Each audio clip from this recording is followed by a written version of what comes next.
an official television report of the United States Army, produced for the armed forces and the American people.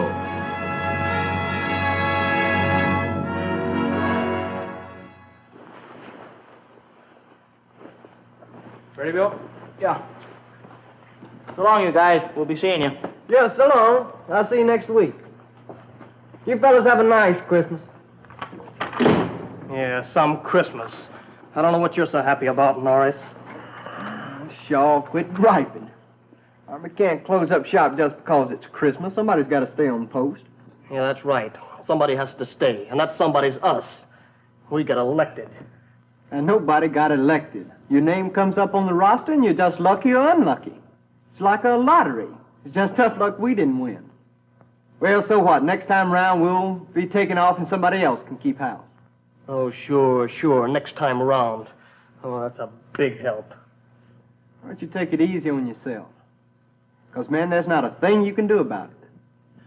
Oh, maybe there isn't. Maybe there is. You're not thinking about going... Well, I never missed a Christmas with my family yet. And this year's kind of extra special. You see, my kid sister's getting married, and, well, she's bringing the boyfriend home to meet us. Yeah, but bugging out's not the answer. You're going to just get yourself in a jug of trouble. Those parties and planning.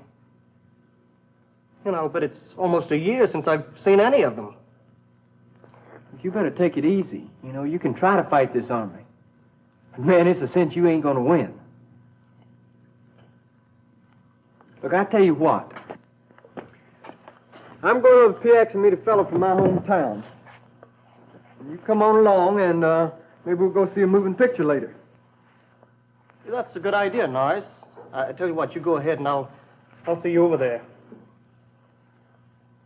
Okay. I'll see you in about a half an hour. Yeah, okay.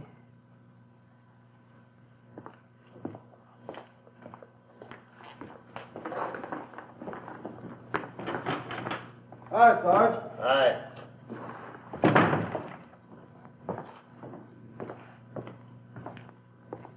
Hiya, Shaw. Oh, hello, Sarge. Looks like the old homestead's really emptying.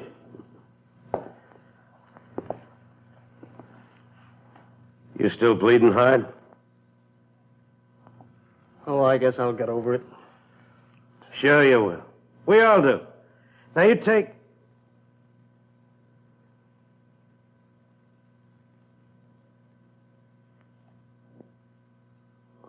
Checking your socks, huh? Well, that's one way to kill time.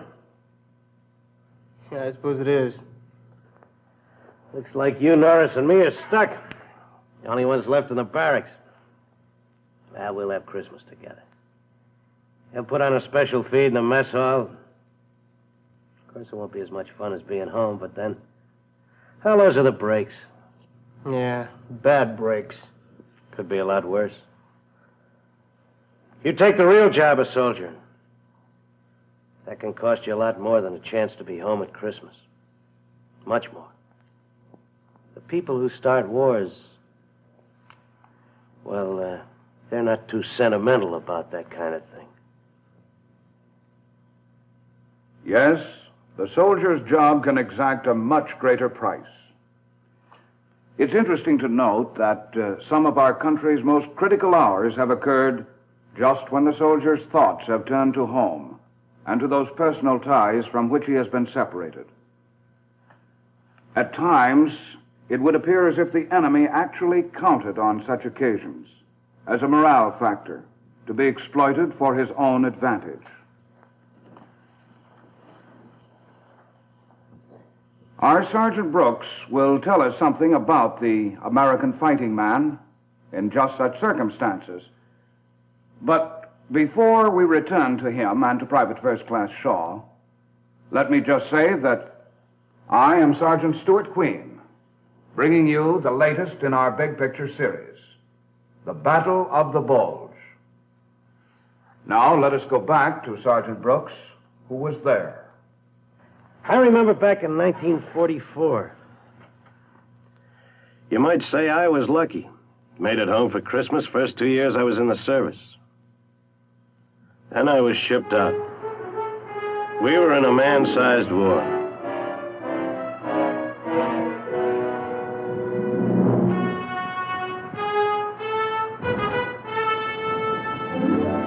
First I saw of it was a place called Omaha. And I don't mean Nebraska. It was a beach off Normandy.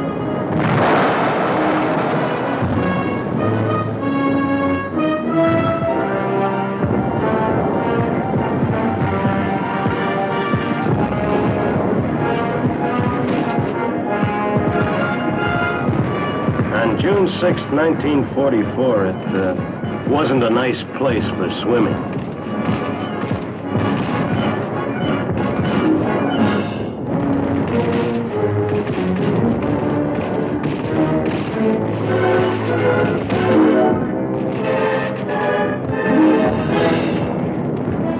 After that, the days kind of got telescoped. We slugged and the enemy slugged back. We slugged harder.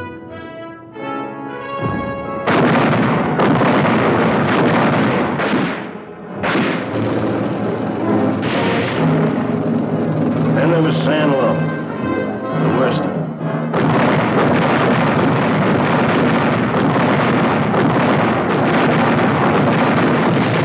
But that's where we smashed the best the Nazi could put up. After that, we drove on through France, pushing him over wherever he stood up to fight.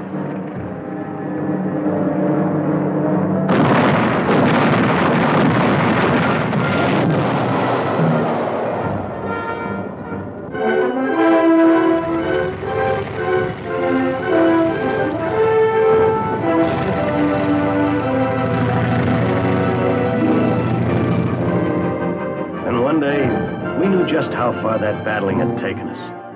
It was August 25th.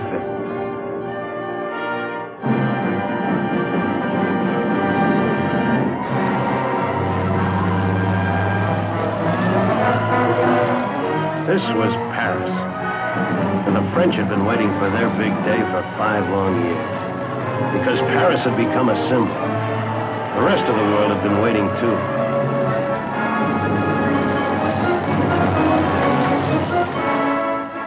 We were there, of course. One whole division, all spruced up.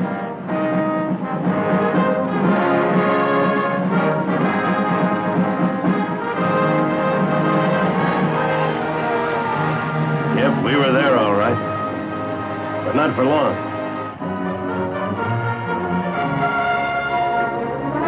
We marched through Paris and right out again. You see, we had an appointment to keep. We kept it.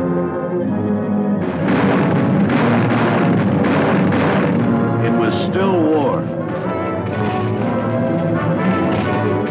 The enemy wasn't folding yet. He was fighting small-scale actions to hold us while he pulled back to regroup.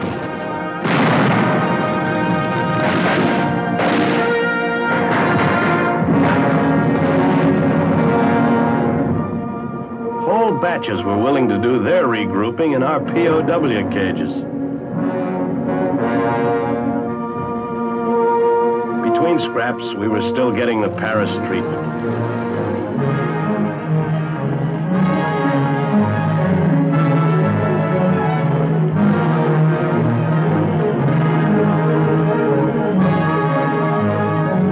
But after the treatment, there'd always be another hassle. A town to take, a river to cross.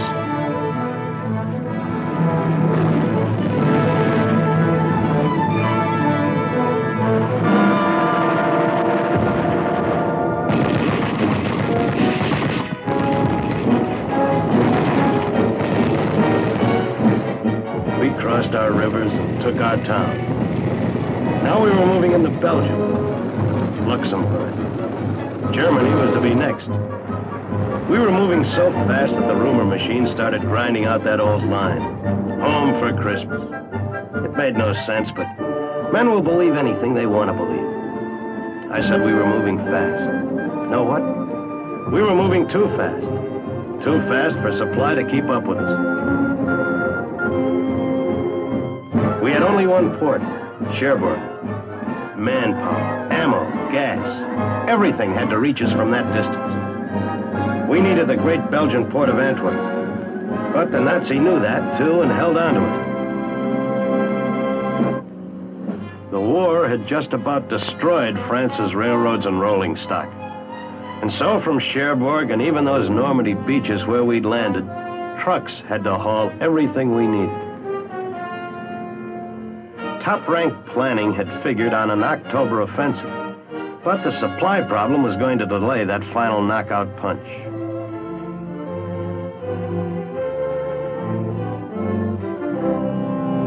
Weeks later, Antwerp was ours, but the enemy still denied us the use of its port.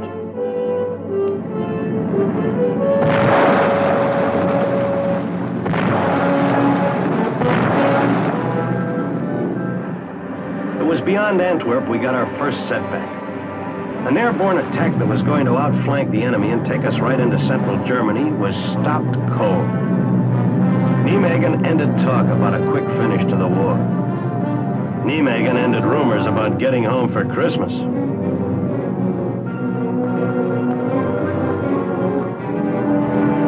All of those weeks our buildup had gone on. Still meant hauling from Cherbourg and the beaches, but now we had a super speed system.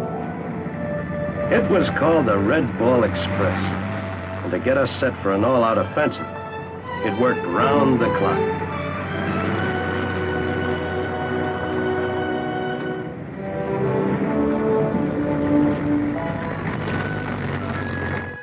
Then one day there was an unscheduled meeting at a place called Mons.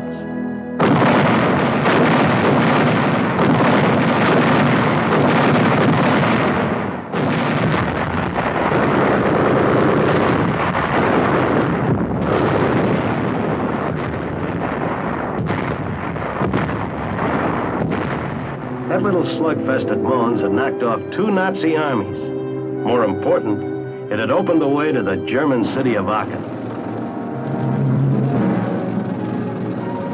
We'd already moved into the enemy's home grounds, where they lay on our side of the Siegfried Line, or weren't important enough to defend. But this was going to be a real showdown. We'd have to blast them out of Aachen. And that's what we did.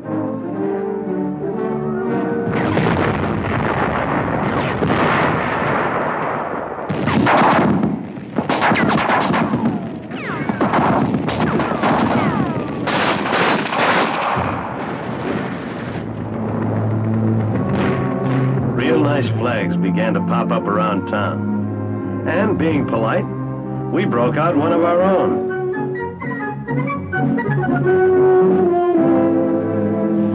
Aachen was a starter. Just 1 month later, General Omar N. Bradley called signals and the big blast was on. The Rhineland felt it first.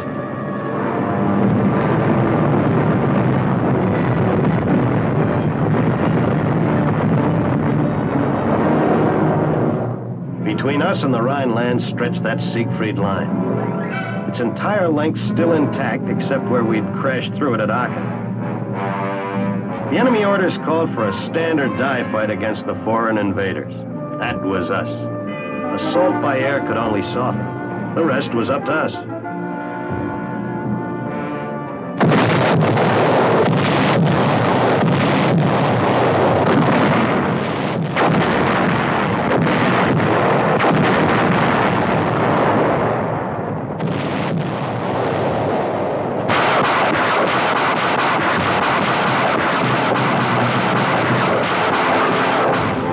Was rougher than we'd figured.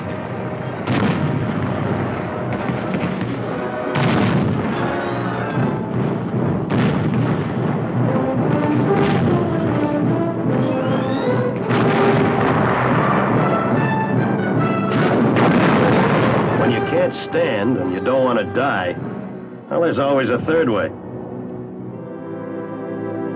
Now we went after our biggest target so far, the fortress city of Metz.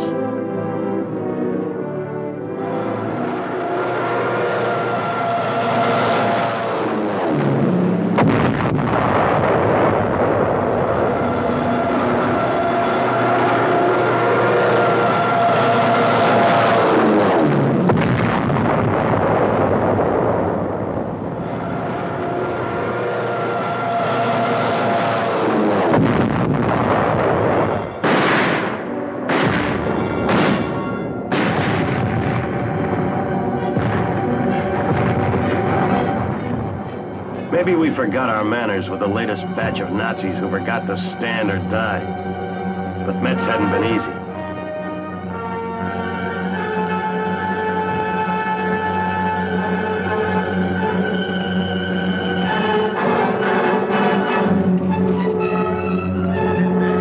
Nothing was going to be easy anywhere along our lines.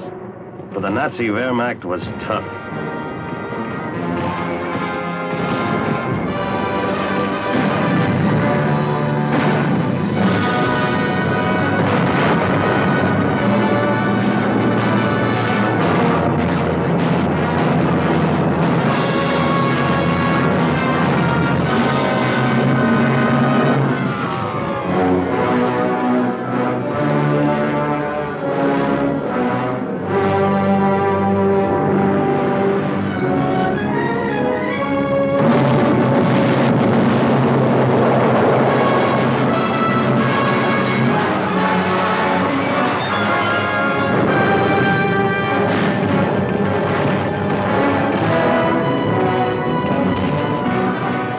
Costing us good men. Green replacements were becoming seasoned old soldiers, almost overnight. Then there was good news from Belgium. Antwerp was working for us at last.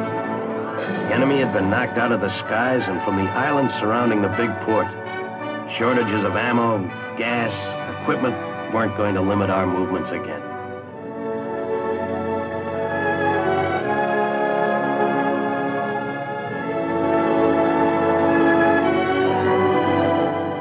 Things we needed were coming in. But those weeks we'd lost were going to help hand us our heaviest jolt. For now it was winter. Once upon a time, armies just stopped fighting when winter hit. Winter slowed down movement. Winter meant additional hardship. But we couldn't give up the initiative. We had to go on.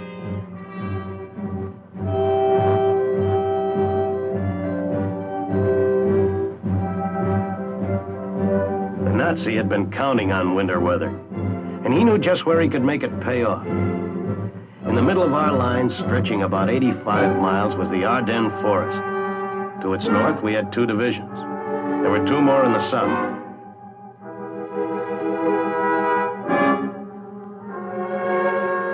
We were using the Ardennes as a combined training and rest area.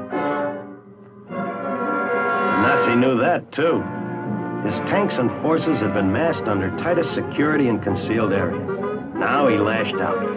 It was a now or never gamble. With his dwindling reserves of equipment and toughened veterans from the Russian campaigns, he aimed to split us in 2 and drive on to retake Antwerp.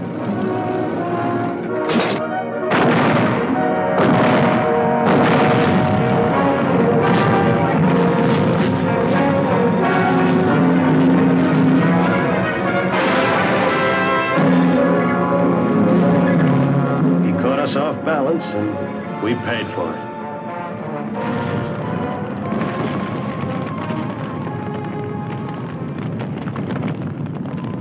Once again, the natives were leaving their farms with everything they could carry.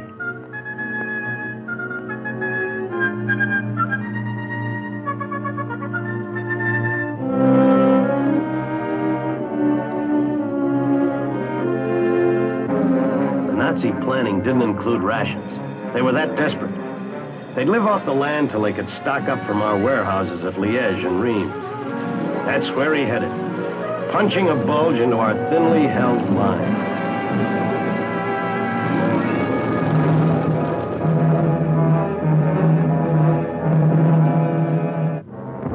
Outside a little town nobody'd ever heard of, named Bastogne, we dug in. For Bastogne commanded the highways to those cities. We dug in and held 24 hours a day while we waited for relief. There weren't any more cooks, company clerks, bakers. Only fighting men. Other outfits in the line are dug in, probably didn't even have time to savvy it was December 25th. You know, somehow you don't think of war going on that day. I used to read how there'd be a truce on Christmas Day. I've seen it in history books. Yeah, history. Real past history. Things were different in 1944. We had Christmas trees, of course. The Ardennes was full of them. Only you didn't know who was behind them. Of course, I have to admit, our platoon had a lucky break. We had Christmas dinner. No fixings, mind you. But we sure had the main course.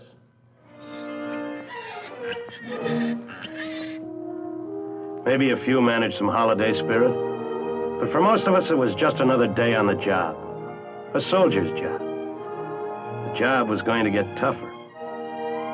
And so was the weather.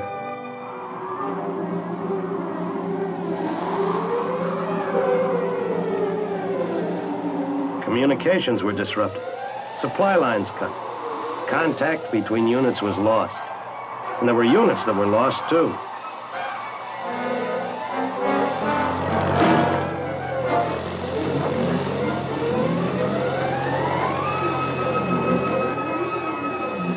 There was no telling where the enemy had been or where he was going to be. He'd even infiltrated with specially trained fighters. They wore our uniform and spoke our language. So we asked trick questions. Who won the World Series? Who was Betty Grable's last film? That did it. And because they were spies, did for them, too. The weather had been on the enemy's side, but time was on ours, so we held on. Then one beautiful day, never mind the weather, a whole armored division from 3rd Army broke through to relieve us. The enemy's bid for Bastogne was ended. Now we could get back on the offensive.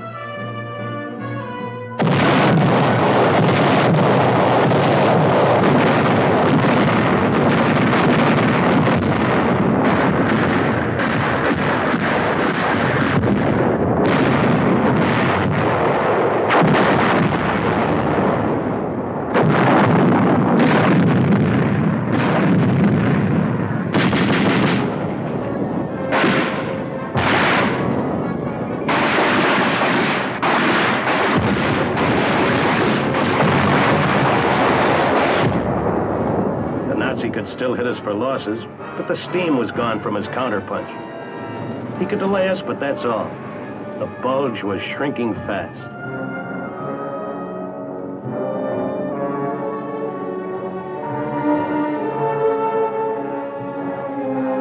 The Wehrmacht's strength was melting, and so were the snow and ice that had helped. The thaws could slow us down, but the break in weather brought another kind of break.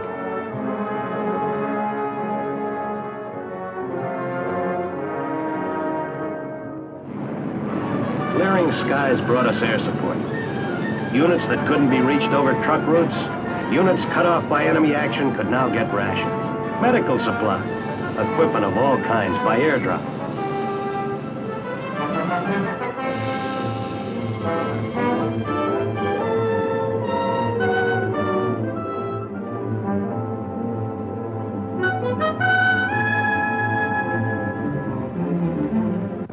More important, air action could help us smash resistance and help pitch the Nazi back onto his own soil.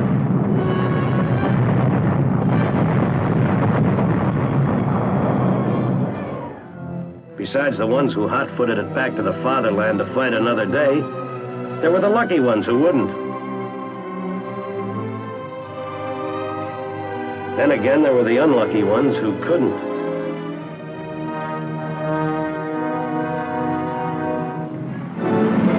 What about us? Well, we'd won our battle. The Battle of the Bulge. And now we just get on with the job of soldiering. There'd be towns to take. We took.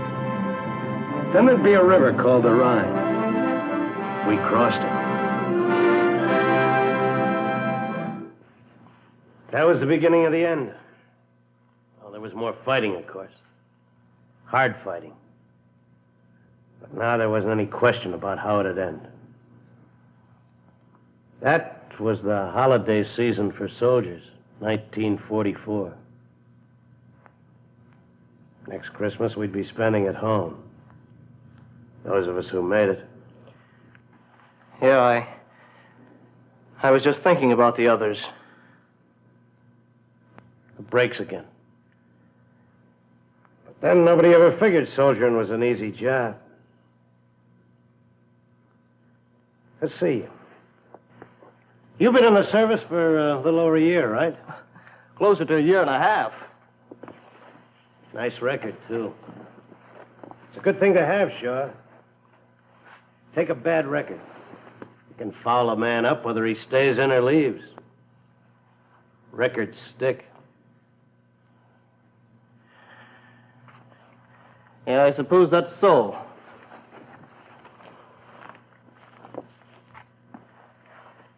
Well, Sarge, I suppose I better shove. I'm a little bit late.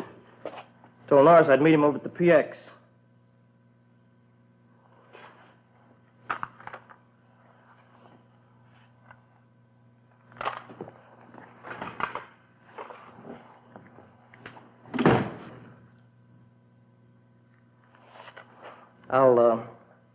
I'll stow the rest of these things when I get back.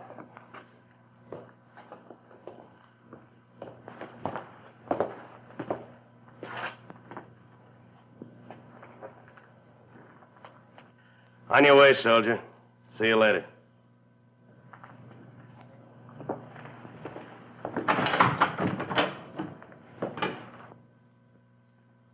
Cynics have often said that we Americans win our victories in spite of our ties to comfort, our longing, call it need, for home and loved ones. As a matter of fact, it's not in spite of, but because of those ties that we stick it out and come through. Way back in our struggle for independence, during the terrible winter of Valley Forge, Thomas Paine wrote the memorable lines, "These are the times that try men's souls. The summer soldier and the sunshine patriot shrink from the service of their country."